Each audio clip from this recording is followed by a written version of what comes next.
told your friend you're not okay, and tell me what's wrong and why you never said you felt that way. And guess you're trying to stay strong and fake a smile until I look away. But I've known you too long, it hurts. Welcome back, guys. Here we are. This is our addendum to our Cordless Polisher's extended review and test. So what you're gonna see me do is go through the same test and process that we did with all of the other polishers that you saw in the other video.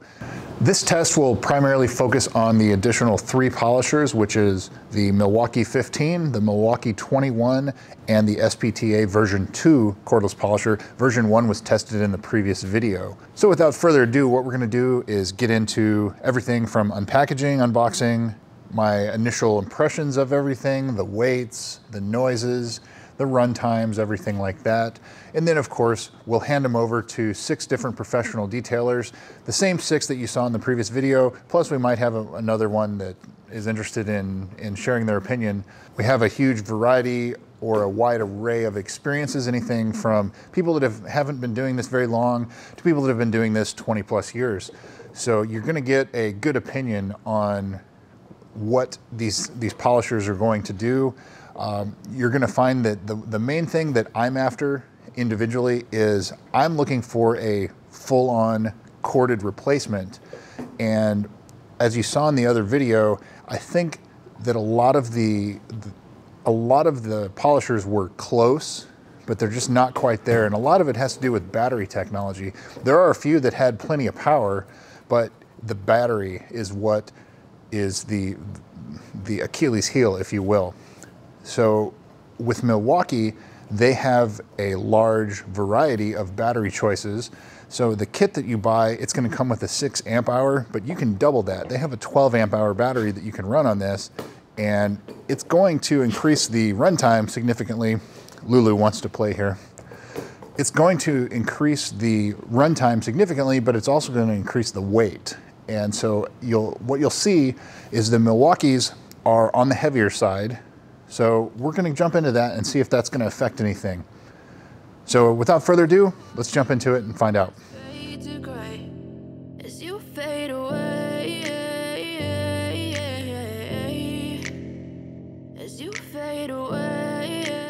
First up is the SPTA version 2. It's called the LD502. $234.99, made in China, tool, battery, and charger. It's 18 volts, 4 amp hours, 72 watt hour battery. 5 pounds, 13 ounces, or 2644 grams with the battery, which is a little bit above the average. 5 or 6 inch backing plate, which is 125 or 150 millimeter. Uses a Rupes style M8 backing plate. States 2000 to 4800 RPM brushless motor, 15 millimeter orbit. Advertised runtime 45 minutes and advertised charge time 150 minutes, which is about 2.5 hours. So we will test all of that and see. One of the things that I discovered about this polisher, like a lot of the other Chinese polishers, is this can run on a Makita 18 volt battery. You heard me talk about this in the lead up video to this, that this comes with a lot of stuff and extra pads, grips, polishes, a wash mitt, a random towel, just a bunch of stuff. And from my experience, it's basically saying, here, you throw this away. It's really just not necessary. Just sell us the polisher, the battery, and the charger, maybe with the extra backing plate. The rest of it, we all have our own stuff we're gonna use. But overall, the initial impression of this polisher is it does feel cheap. It rattles. It's just, at the price point, you don't have crazy high expectations, but it does feel good in your hands. I will give it that. Next up, we have the Milwaukee 2684-22 HD kit, or 2684-20 as a tool only. It's $529 as the kit, which includes 2 6 amp hour batteries and a rapid charger, which they have standard, rapid, and super, which increase the charge or decrease the charge time, obviously. So $529 for the kit, $299 for the tool. The tool and charger made in China. The batteries are made in Korea with further processing in China. So you'd call that assembled in China, most likely. 18 volt, 6 amp hour, 108 watt hours, which is what it comes with, but we're also going to test and weigh everything with their big bad boy, the 12 amp hour, 216 watt hour battery, and I do have brand new batteries that I'll be checking with those. So the tool with the 6 amp hour battery weighs 7 pounds, 12.7 ounces, so nearly 8 pounds, which is heavy, 35 grams, 3.5 kilograms. And with the 12 amp hour battery, it's almost 9 pounds. It's 8 pounds, 13.7 ounces, or 4,017 grams, 4 kilograms. That is a heavy, heavy polisher. Comes with a 5-inch, 125 millimeter, which is included, or a 6-inch optional 150 millimeter backing plate. It is a proprietary backing plate, although it does look a lot like the Stanley Black & Decker, which you do see on DeWalt tools and things like that. I will pull one off of my DeWalt and check here shortly. 2650 to 5100 RPM, and it does have a 15 millimeter orbit. They do have a 21 millimeter, which we're also testing. Advertised runtime, 53 minutes with light use or light correction, 20 minutes with heavy use, heavy correction. Advertised charge times for the 6 amp hour, we're going to test all of these. 119 minutes or 2 hours for standard, 64 minutes for the rapid charger, which is what's included. That's about an hour. And 35 minutes for the supercharger. 12 amp hour is 241 minutes. Quite a long time. Rapid charger, just over 2 hours. And supercharger at about an hour. So again, we will test all those to make sure. And we'll see how everything turns out.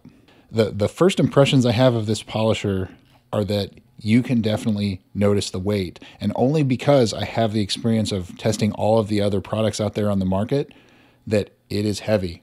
It is balanced though. So when you hold it in your hands with the 6 amp hour battery, it does feel very balanced. With the 12 amp hour, it feels extremely heavy, and I'll get more into that here in a little bit. The other thing of note is I don't like the gear noise. It sounds very cheap as far as like the gear lash, how it meshes. It doesn't have a quality sound like, for example, the Flex. The Flex sounds and feels and acts like a very high quality polisher. It just doesn't feel high quality. And I hate to say that because it is, or it doesn't sound high quality, I guess. It feels high quality. It has a good feel in your hands. It feels like a polisher should. It has a lot of room. I don't like the fact that it has a proprietary backing plate, so you can't just run down to the hardware store and get a sanding disc or something like that, or sanding backing plate if your backing plate wears out. So probably best to have one on hand. It looks like they're between $30 and $40 for a replacement backing plate, which isn't out of line for everything else.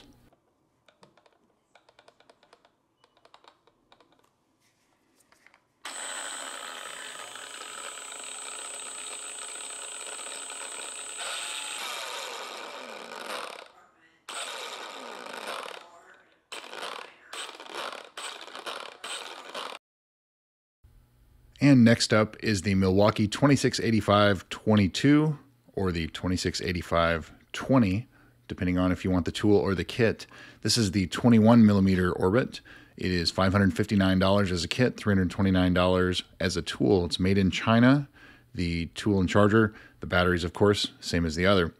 It is very, very heavy. 8 pounds, 1.2 ounces, or 3662 grams with a 6 amp hour battery, or 9 pounds, 1.4 ounces, or 4.1 kilograms with the 12 amp hour battery. That is a heavy machine.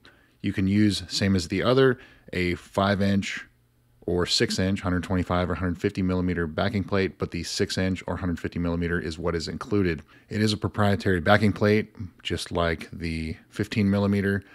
The difference here is 2,400 to 4,500 RPM. So it is a little slower movement, but you have a higher orbit. So in theory, it could do more work. Same advertised runtime, 53 minutes, using it as a light polish, or 20 minutes for heavy cutting. The charge times, same as the 15. So my first impressions, the bottom of the tool, you see that? How it actually looks loose. You can rotate it. I tried tightening those 2 screws there, and it didn't really improve it much. So to me, it just has kind of a cheap feeling. See the battery it just flops around. And I foresee that long term as that's going to be a problem area. If you drop the tool, that seems to be the weak point. It would probably break there. And maybe over time it's just going to continue to get worse. And I don't like, just like the 15mm, I don't like the gear lash noise. It sounds terrible. You're paying nearly $600 with sales tax for something like this, and this is what it sounds like. Honestly, pretty disappointing. Maybe we'll play around with it later and change the grease or something like that, but the gear lash in it is just, it makes it sound terrible. Intakes on the side, exhaust right underneath the tool and off to the side, just like the 15mm, and it does blow the air up and away from your workspace, which is great. But again, that movement in the bottom of the tool where the battery attaches, I foresee that being a problem area, especially as the tool ages. It gets a lot of use on it. So if you buy one of these, pay attention to that. All of the polishers that have been weighed now, it's pretty obvious the Milwaukees are the heaviest. They're not the heaviest overall tool, but they are above average. It's those heavy batteries is what gets them. And you can see they're far and above. When you have the batteries on them, they're heavy. SPTA version 2, pretty much right in the middle. Pretty average. And the SPTA version 1 was the lightest. So the tool has gotten heavier as it's been updated. Now we get into charge times. Charge times are very important.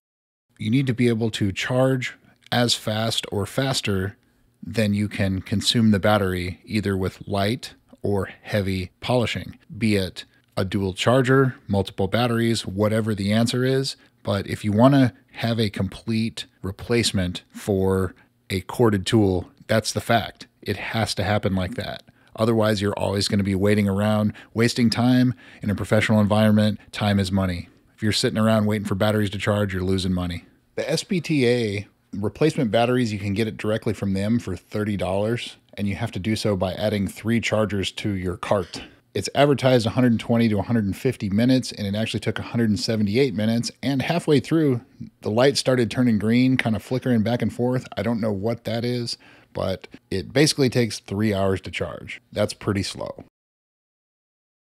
So for both of the Milwaukees, Milwaukee has 3 different charging options. They have the standard charger, which comes with most of their tools, the rapid charger, which is what comes with this kit, and then they offer the supercharger, which only supercharges the 3, 6, 8, and 12 amp hour batteries. So we're going to be using the 6 and the 12.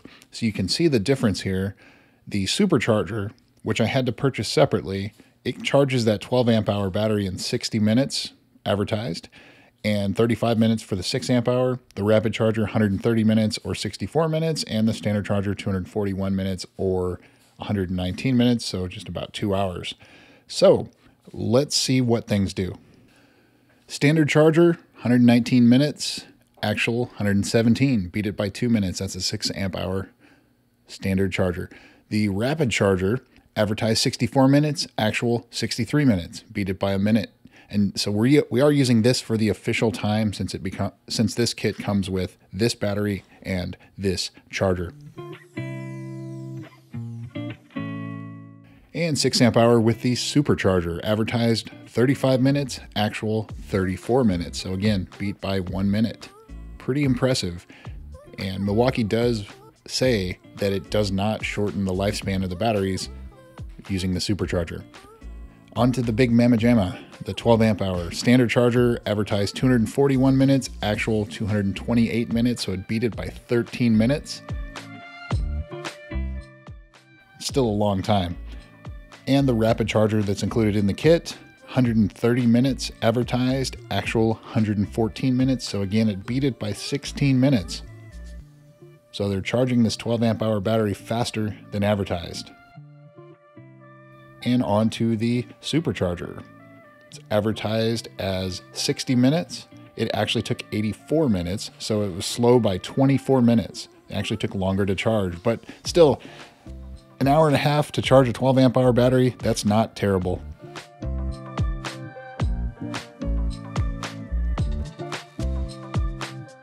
So the faster charger times, the actual time, the red bar, that's what you want to pay attention to versus the claimed. Milwaukee, obviously their supercharger, that can be a game changer, but Flex, Makita, and Shinemate, DeWalt, all of those are pretty quick for charging. So any of those, pretty respectable time. The slowest obviously is the largest battery, which is the Milwaukee 12 amp with the standard charger. But the SPTA version 1, version 2, no real improvement, pretty much the same. So no surprises there. It takes 3 hours to charge. And so it looks like there's sort of two ballparks here. You have the around an hour or less, and you have the 3 hours. That's basically where it is. So we'll check run times here and see how that comes into play. Now we're on to no load run times. SPTA claims 45 minutes of runtime for their version 2 polisher. Actual runtime was right on the money. However, that's also not boding well for when we actually put it under a load. So that tells us we're probably going to get a whole lot less. As far as the temperatures that I saw, the max temp was 122 degrees or 50 degrees Celsius, and battery temperature 96.9 or 36 degrees Celsius. So a little bit above average, but nothing to have any cause for concern. The Milwaukee 15 claimed 53 minutes of runtime, actual 91, so that tells us that they definitely ran it without a load, or definitely ran it under a load, which is great. Switching over to the 12 amp hour battery, they don't have any claims as to the runtime, and we ended up getting 173 minutes, which is nearly 3 hours. That's pretty impressive. And for the tool temperatures, we saw 104 degrees Fahrenheit, 40 degrees Celsius, and the battery temperature of around 86 degrees or 30 degrees Celsius. Slightly above average for both, but nothing to be having any cause for concern. On to the Milwaukee 21 using the 6 amp hour battery.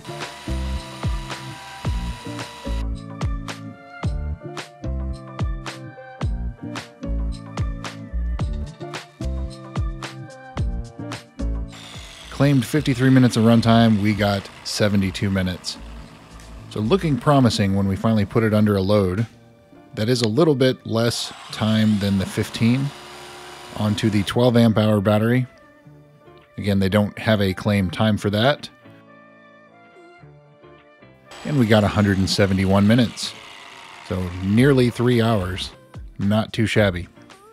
You can see that it does run somewhat warm, especially the battery. There's a little hot spot on the right in front of the trigger. Not sure what that is going on right there,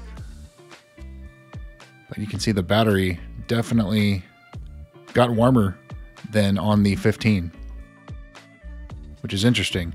So looking at the graph, the blue is what you're after here, the no load runtime. No surprise, the 12 amp hour batteries on the Milwaukees significantly higher than everything else. The SPTA version 2, right in the middle of that, 45 minutes.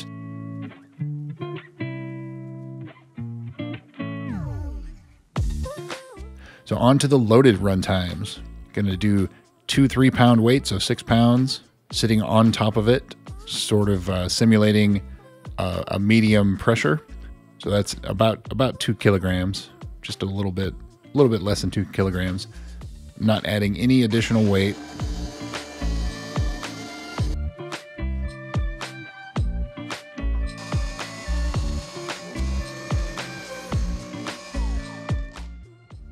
$19 minutes.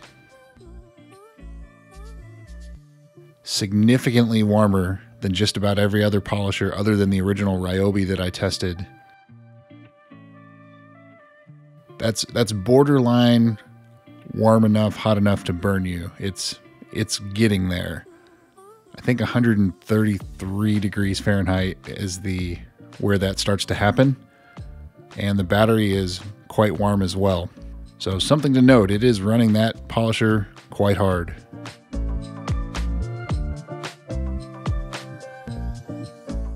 You heard me say before, Milwaukee battery or Makita batteries work on this polisher, and the SPTA charger will charge the Milwaukee batteries, but not the other way around.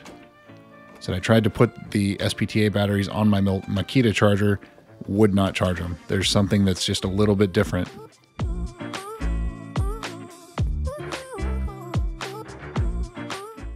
But basically, with this polisher, I have 4 total batteries. I have 2 Makita batteries and I have 2 SPTA. I was always just sitting around waiting for a charged battery. So onto the Milwaukee 15 with a 6 amp hour battery. Again, they claim around 20 minutes with a heavy cut. We got 29 minutes.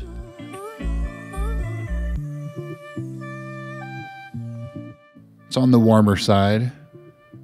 Battery, pretty standard for how everything else is performed. Again, that's not uncomfortably warm. So we'll go on to the 12 amp hour battery.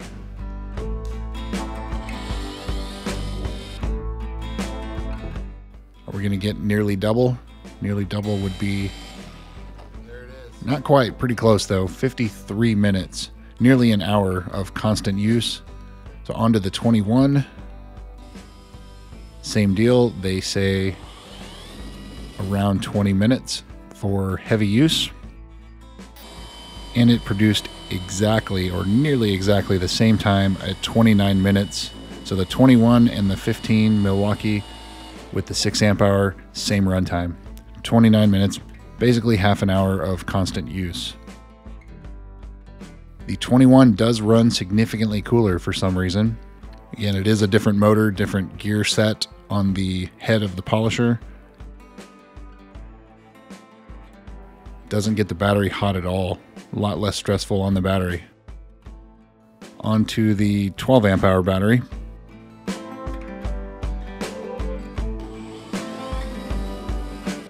So the 15 did 52, 53 minutes, something like that. Got just about 30 seconds longer, but still 53 minutes. And yeah, the 21, for some reason, it runs a little cooler. Runs a little cooler than the 15. I mean, I guess that would make sense. It doesn't spin as fast. I believe it's the maximum RPM is 4,500 versus 5,700, something like that. And actual run times. So no surprise again, the 12 amp hour batteries are on the high end. The SPTA version 2 has the shortest runtime along with the SPTA version 1 of any other polisher tested. So short runtime, long charge time for that particular polisher. Milwaukee's doing great. So onto the noise, max speed, SPTA version 2. It is one of the loudest. Anything over 80 decibels, you need to be wearing hearing protection. This is almost 90 decibels.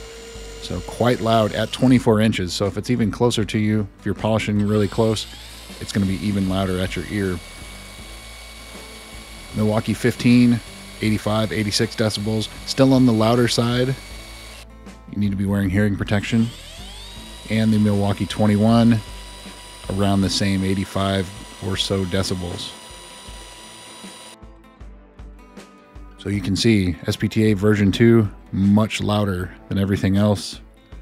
Pretty much everything except for the first 4, you're going to need to wear hearing protection at 24 inches, at 2 feet, 2/3 of a meter away from, call it arm's length. And then there's the frequency. So SPTA version 2, right in the middle, as is the Milwaukee 15 and 21. So they don't have a annoyingly high frequency. It's pretty low frequency as far as machines like these go. And on to the hand arm vibration. So this is something that isn't really recognized a lot in the US, but so I had to dig over into the UK about how it's measured, the standard in which it is basically treated. And so I have 2 meters that I have used, and I'm going to show you one, but it basically produced identical results as I learned from the beginning or my other test. So what you're after here is in any given 8-hour period, it gives you points. And if you want more details on this, look at my first video where I compared all the other polishers. I go into a greater detail on that. But basically there's an elevated level and a maximum exposure level for the vibration you should experience. If it gets above the elevated level, you're supposed to put the tool down, let your hands rest for a while. If it's above the max, you can do damage to your hands, your nerves, Raynaud's. There's a lot of stuff that can happen with extended exposure. So as we jump and look at the SPTA here, you can see it's pretty low vibration. And I'm putting it where you would normally put your hand. And that is the amount of vibration transferred through your hand. Again, still very low vibration. It is a smooth polisher, I will give you that. You will hear people in the interviews talk about that as well. So on to max speed. So this is the worst vibration it would experience. 6.1, 6.0. Again, not that bad. 6.7, 5 point, what did it end up at? 5.6. So that's a strong performer as far as smoothness for that polisher. And I can confirm it is a smooth operating polisher. So onto the Milwaukee 15, we're going to do the lowest speed, middle speed, and then high speed. So to me, the Milwaukee 15, it seemed like it was the worst of the three as far as vibration goes. You can see even on the lowest speed here, it's measuring 7.2, which is even more vibration than the SPTA at its max speed. That's a significant amount of vibration, and you do notice it with this polisher. Medium speed.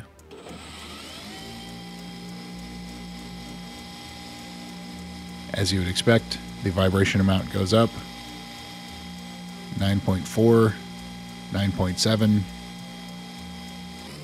and finally onto the max speed. I'm just calling it speed 6, but it has, I think it has 8 speeds, but max speed. Look at that, 14, 13.8, 13.9. That is significant vibration. And I tried in other takes here, I tried actually reseating the pad to see if that made a difference, and it really didn't. So you could do it without the pad and just holding it in the air to experience the vibration, but I didn't want it to freewheel. So that's what we ended up settling on, 14.2 meters per second squared of vibration. Significant vibration. And here we are over at the Milwaukee 21. This does not spin as fast, so I would expect that the vibration is less, and it is 4.7, 5.0. Not as smooth as the SPTA, but it's not terrible. Move up to the middle speed. It actually got smoother. 4.4, 4.8. Yeah, a little bit smoother at a medium speed. Let's see if that trend continues downwards or if the vibration goes up at max speed here.